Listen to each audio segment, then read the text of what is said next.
We have today's final speaker.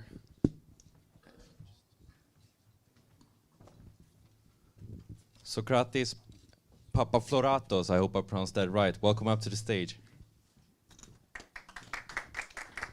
Thank you. And this is forward and backward. I did start shaving after that photo shoot, by the way, because I realized stubble and beard don't really work after 42 or something. Right, so I'm Socrates. I'm the founder and CEO of Numan. It is also my first Capital Markets Day, so thank you for the invite.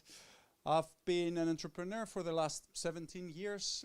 This is my third company, and I started Numan in 2018 with a mission and a drive to help us all live fuller, healthier, longer lives. We started...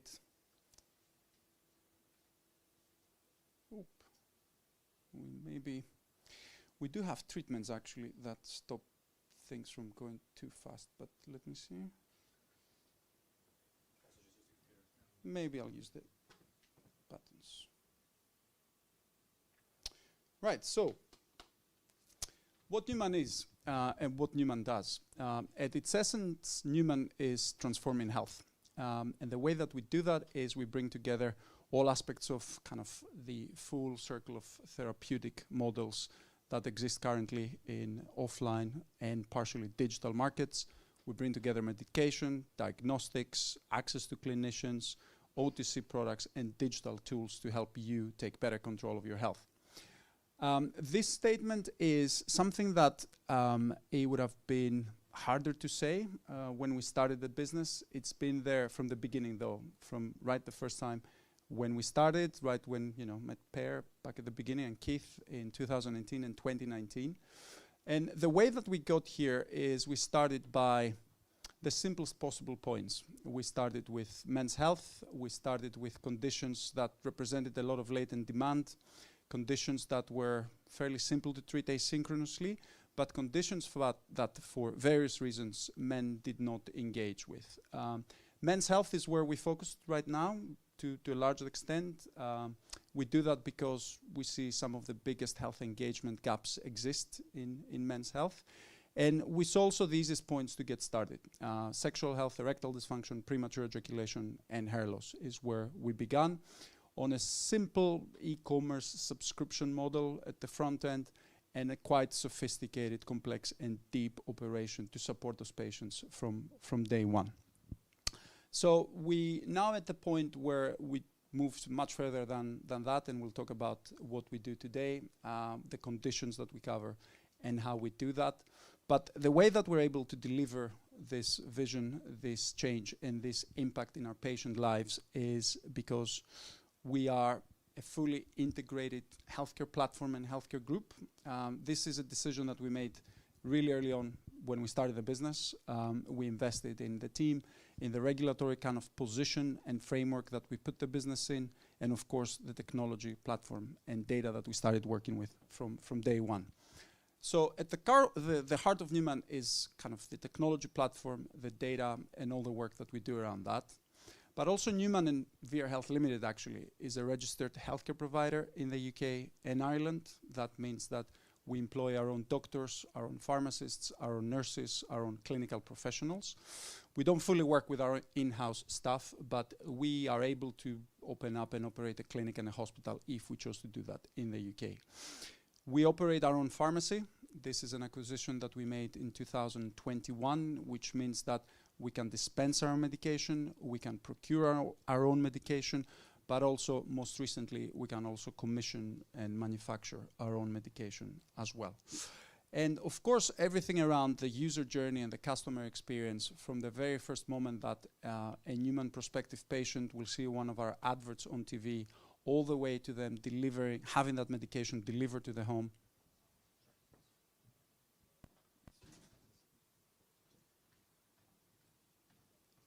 It's coming. And then the ongoing support that they will need, we control that. And what that allows us to do is it allows us to control the customer experience and innovate and deliver kind of a superior experience compared to the alternatives. It allows us to scale. It allows us to create a natural moat around what we do, and it allows us also to internalize a lot of the margin that is lost and all the kind of different friction points and handovers, which means that we can actually make an economic model that is viable, it is progressive, and it's a model kind of that has an inbuilt flywheel at the core of it. We do that, of course, with the team that we have. The reason why I'm really proud and privileged to work with our team is that we have expertise and world-class talent in areas of the business that typically you don't kind of intermingle. We have some of the best people working on our brand, on our health platform, on our regulation, on our compliance and our technology as well. People as diverse as people that have spent their entire careers at the NHS, and some of the people that have worked in advertising until they came to Numan. And of course, we've been supported by a group of world-class investors. We've been one of the first, and BlackRock should be there as well because they acquired Krios Capital most recently. So this is a little bit about kind of where we are, where we come from, and who we are. I want to talk about the kind of where we are now, what we're focusing on, and what we're delivering. So again, everybody has spoken before about the challenges of the last few years. We faced those head on in 2022.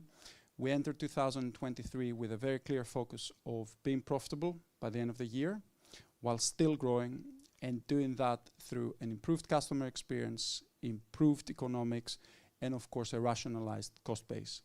We set that plan in December last year, and I'm really glad to say that we're executing across all those fronts. I'm very proud of how the team has reacted to the pressures that we put on ourselves. And we are entering this year, and we will look back, and we will have delivered revenue growth of 35%.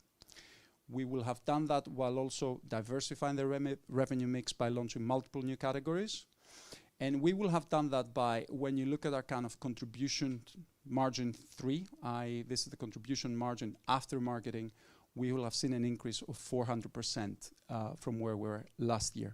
It's important to note that this growth is on the back of already meaningful 8-figure revenue from the year before. So this is not talking about being at an early point. This is now moving quite a significant, if you like, revenue engine growth model and team, and executing while innovating at the same time as well. If you look on the right, you see the categories that kind of drive the business. Erectile dysfunction used to be 90% of our revenue when we started. It's actually close to 50% right now as well. That category is important. It is not as widely understood perhaps in the general public, because it is important. Not only it is because it is quite prevalent, but because it is often connected to other areas of health. So it's a really good entry point to the Numan ecosystem. We will finish this year being EBITDA positive. Again, the question that was asked earlier, are you comfortable with your cash position and kind of where you are? Until you get to that point, it is always, something that we're always mindful, but navigating that milestone and passing it is kind of the optionality that you have after that point increases drastically, and the choice that you make when it comes to funding, growth, and where you deploy capital are very different. Our gross margin has, you see the slope there, that is because we've diversified the product and the category mix. Some of the products that we're working with don't have the same margin as the products that we start with, but it is more than compensated by the different AOV, the different retention, and the actual margin that we make from those products. And crucially, we now have a very good view of the business, the key levers, the costs, what drives success, what causes friction, and we're keeping a close eye on how we grow from here and how we deploy resources, capital, and how we scale the team and the business. If you think about what I was saying earlier, kind of we wanted to grow, we wanted to achieve profitability, but we also wanted to keep a healthy level of growth. The way that we've done that is through an improved category mix, operational efficiencies, but crucially a different customer experience, a new set of products that create a different relationship with our patients that is reflected in also in a different lifetime value, a different cost of acquisition, and a faster payback. The experience, the products, and the things we have been doing when somebody joins Numan is what really drives LTV. The way that we've rationalized marketing and acquisition and the way where we've spent money and how we spend money has reduced our CAC. And really the way that we've made the decisions to onboard somebody at Numan and then kind of accelerate the journey through that has shifted our payback to where it is now. We're happy, we're proud of those results, but we still see a lot of room to grow from here on to the next level of growth. And the reason why we're confident on that is that a lot of the investments that we've been making since 2021, 2022 in the product, in the technology, and in the team are really starting to pay dividends right now. So the internal growth engine of the business is very different to what it was 2 years ago, very different to what it was last year. And also the momentum that we're starting to see as we get closer to the end of the year gives us confidence that next year we're set to grow by 100%, which is what we had achieved between 2019 and 2021. Again, this is the crucial point here, is that profitability remains a constraint. We do put that pressure on ourselves, and we're expecting that growth to come despite of that. I want to talk a little bit about the detail on what we did on some of those products that I mentioned and how they're different and why they're different. So these are some of the highlights. We do a lot of things, not everything works. Sometimes we try things out and we pull them back, but we try to do that quickly. These are some of the highlights. Sleep is a really important category. Sleep is a really important pillar of overall health. It was missing from Numan. We introduced it this year. And not only did we introduce a medically led solution, we prescribe medication that can help you sleep, but we also put together a behavioral change program and access to clinicians that can help you with that. So again, we treat the person, not the disease. We give you a holistic approach wherever that's possible. We're expanding the diagnostics proposition for Numan. So not only are we testing a range of new biomarkers that were not before. If you're not familiar, a lot of this market is driven by at-home testing. You get a kit, you draw blood yourself, you put it in the post, and then a lab interprets the results and you find them in the Numan app. So that's how we used to operate up until this year. Recently, we also launched a collaboration where a nurse will come to your home. They will take your vitals and they will draw blood for you. And very soon you'll be able to walk into a clinic and do a full venous blood sample. That's important not only because it's a superior customer experience, we believe. It's important because we can collect more data around your health at that point, but also with that higher precision, higher volume, deeper analytics, we can then move into areas of health that we could not address before. As those are things like your hormonal health, your testosterone. These are things like your heart health. These are a lot of areas of preventative health that we are stepping into, where the relationship is a lot longer, the value that we deliver to you is a lot higher, and the value that we get back from you is a lot higher as well. So diagnostics is a core pillar, and it's now at the point where it is really driving change into the product. Crucially, unlike other companies in the market that offer only diagnostics, we also connect you to one of our doctors who can then prescribe and advise and do something about the result that you got. In our sexual health range, this year will be the first time where you're seeing Numan branding products coming out of a pharma factory. We do that not only for margin, which is important, and kind of stabilization of margin, but we do it for customer experience. And we're also doing it for kind of the new opportunities that come up from that have to do with retail, partnerships, and kind of extending the Numan brand in places that doesn't exist right now. And then finally, on hair loss, we've developed our own range of proprietary medication that is specially available to Numan patients, where we work with partners that compound different components into a single solution, delivering superior results on hair loss prevention and hair growth that bring together things like finasteride, minoxidil, and azelaic acid as well.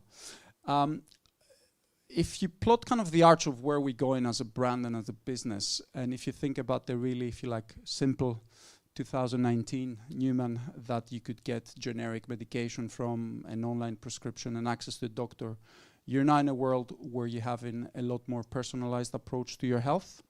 you have multi-component parts to your subscription, and you have a much richer engagement with the Numan ecosystem.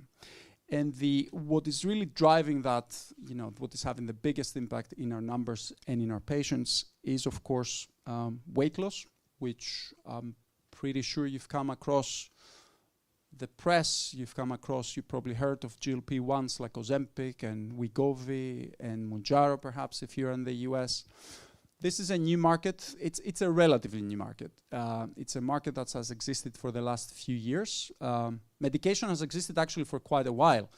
But what has changed now is this new generation of drugs where they're once-a-week injectables that we're seeing a real transformation when it comes to people's body weight. What's really important to remember here is that obesity, I think we all have an intrinsic understanding of how important it is, the role it plays in your overall health, and the impact that it has.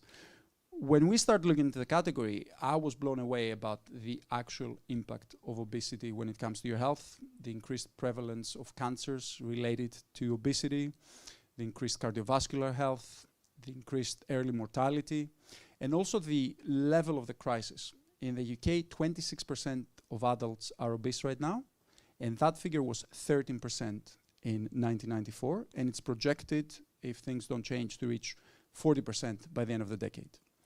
In the UK, we spent as much on fighting obesity as actually funding the police, the judicial system, and the fire service as well. I didn't believe when I first saw that. I had to dig into it. It is true. It is a huge cost. And what you're seeing here is the demand that exists in market right now for this medication far outstrips the available supply, right? And this is where players like Numan have a unique position, because we not only treat with medication, we onboard you on an overall weight management program. We connect you with one of our specialist doctors. We onboard you on a dedicated mobile app that has a behavioral modification program that can help you lose weight with the medication, and it connects you to a coach as well. The reason we're investing so much in this is not only because it's an immediate huge opportunity, but also because that market is exploding.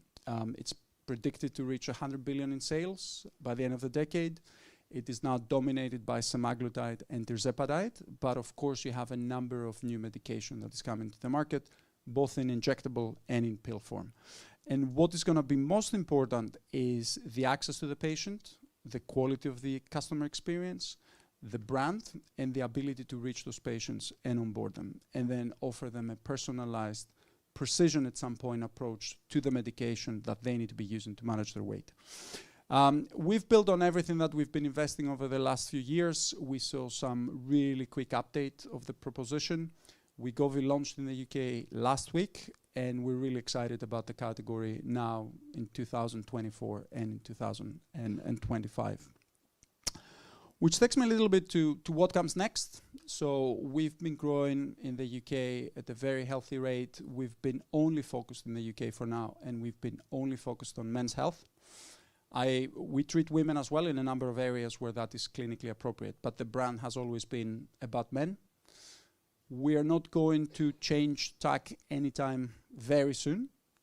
We are now in a position to do that, but we see a straight line path to generating 130 million pounds of revenue within the UK alone within the next 3 years, on the back of the momentum that we already have with existing categories, a range of adjacent markets to what we do now, but also a range of things that we haven't really explored but are completely new areas of innovation that are driven mainly by the market, by consumer behavior, and some of the kind of science changes as well. And I will come to that in a second.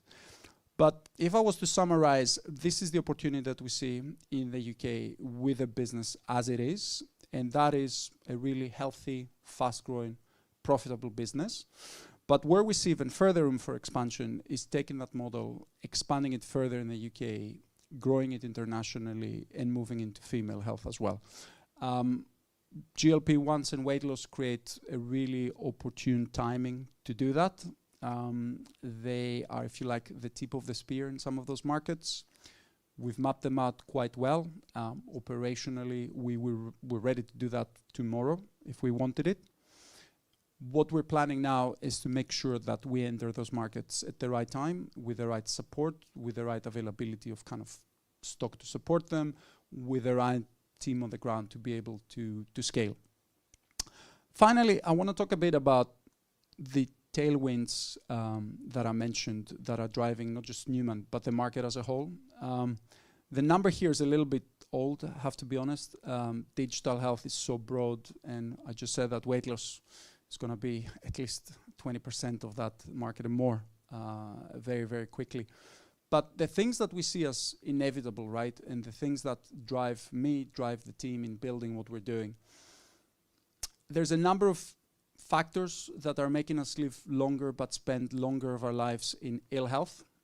Paradoxically, even though we have access to the technology, the medicine, the science that we have now, we spend that middle of life in suboptimal of health, too many of us, unnecessarily so, and that needs to change. The pressures on healthcare are not coming down. In fact, they're increasing. The systems, the public health systems, if you see kind of, again, the UK where we're based, some of the pressures they're under, some of the issues that they have to face, it is very difficult for them to address prevention or treat the person holistically. And sometimes they really shouldn't have to do that at all. Behavior of consumers is, for me, the biggest driver. The amount of our wallets that we spend on our health, on our wellness, on our well-being, on kind of trying new things that are proven to be efficacious, or investing our time, especially after COVID, is a world apart. I started thinking about this idea in 2012, and it was too early to do it at the time. Not because of regulation, which was an issue, not because of technology, but primarily because of people were not ready for it. Now it is the number one topic that I'm sure most of you are having with your friends, family, and yourselves, which is also reflected in the number of people that are now choosing to spend their money and invest their money in their health and their well-being. And Numan is one of the best places to capitalize on that and actually serve those patients. So to summarize, this is what we focused on. This is the goals that we have with line of sight. Be profitable by the end of this year. We're very confident we're going to get there, both from the things that we can do to increase efficiencies of our costs, but also the revenue growth that we see between now and the end of the year. And we don't really have a lot to go, to be honest with you. We want to expand into cash flow generation in 2024, or we want to be in a position to do that if we still choose to do that in 2024. And we absolutely want to win the GLP-1 weight loss category for men in the UK and in Europe. That's us. Thanks. Thank you very much.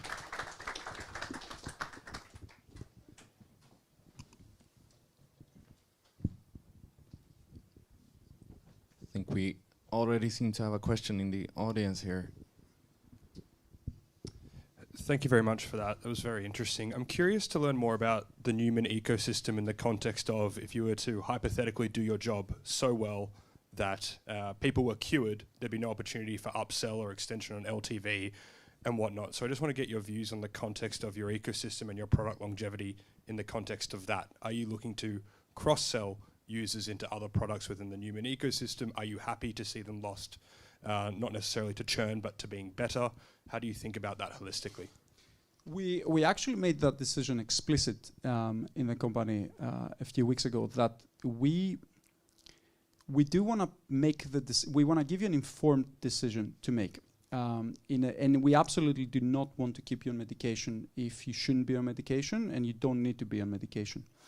Where the approach becomes harder to be deterministic about is that in a lot of these cases, that decision lies with the patient. And in a lot of the cases that we work with, there is no binary kind of gate that you're going to pass and you're going to be cured or not cured. Sometimes it is. In other cases, it is a continuum. And what we want to actually invest in, and what we are investing in, is we will be there for you. We will make it easy for you to come back and engage with the medication as and when you need to. Weight loss is a good example of that. Erectile dysfunction is a good example of that. A number of other areas are a good example of that. And we will make it easy for you to actually take that next step when it comes to your health. The big percentage of our revenue, in fact, like it is close to 50%, comes from the minority of patients that engage with us for one more thing other than just the subscription for the pills. And these are the people that are not there because they are, if you like, at the forefront of being proactive about your health.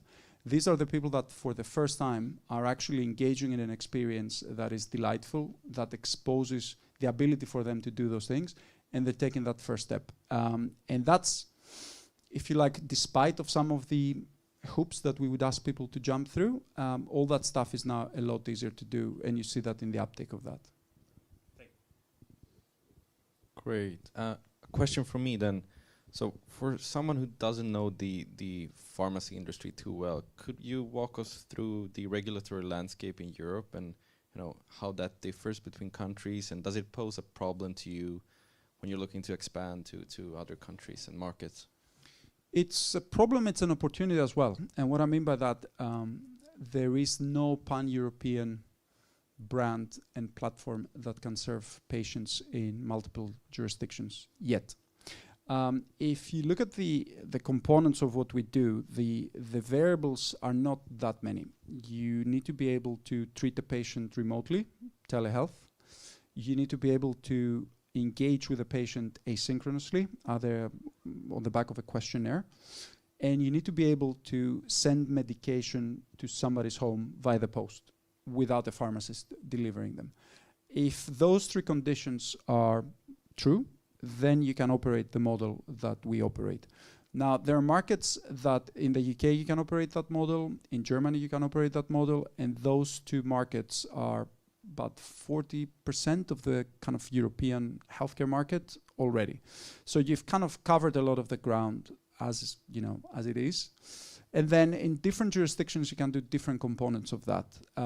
Regulation is, I would say, harmonizing, but that wouldn't be true. It is moving across different areas towards a same direction. France just adopted the DIGA model that Germany employs, where the state reimburses the use of a mobile app, and they will pay for it, and the distribution of that is done by doctors. So you're starting to see movement, still a little bit early days, but plenty of space to execute the model that we already do in Europe and beyond. And a question on expanding your product offering. So just looking at it, you're looking to expand to a bunch of new categories in the near term. How do you balance that equation with trying to be profitable by the end of this year and cash flow positive next year? How does that equation work?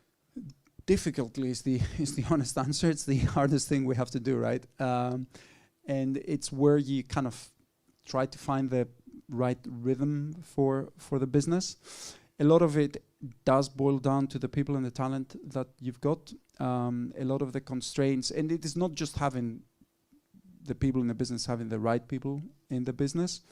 We measure how long things take, not to a huge degree of granularity, but we know how long it will take us to be ready to launch in a new country, how long it takes us to go and launch a new category. And we see all those metrics kind of coming down. We're getting better and faster at it. But then growing and scaling different models, going deeper on all of those and innovating while you expand the surface as well is hard. And that's why the opportunities that we haven't set a time limit of when we would go after them. The things that we already do, we see huge opportunity in doing better and making them more interconnected. And then there's a few opportunities adjacent to that are quite exciting. And at that point, what happens is the muscle, the platform, and the infrastructure and the way you do those things becomes better as well. So then you can do them while keeping the same level of investment without having to grow the team and the investment linearly with what you do. Okay, great. Dennis, do you have one more question? Yes, one question from the live stream. How do you monitor and potentially counteract on side effects that might come from weight reducing programs? So I think it's a specific question to GLP-1. Yeah, so you can report side effects within the app. You can connect with a clinician through the app, and they will make a individual decision for all of those. They will advise on whether you need to change the dosage, where they need to do something different, but they will make like a very specific decision. These side effects that do exist with this medication, like with any medication, you're now starting to see them also because these medications are used at scale. Quite often they may have to do with individual, but also they may have to do with the way that the product is used, how quickly somebody goes up the titration. But it's something that we monitor and we support people as they come to us.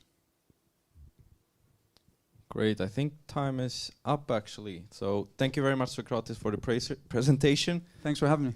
And I'll hand over to Per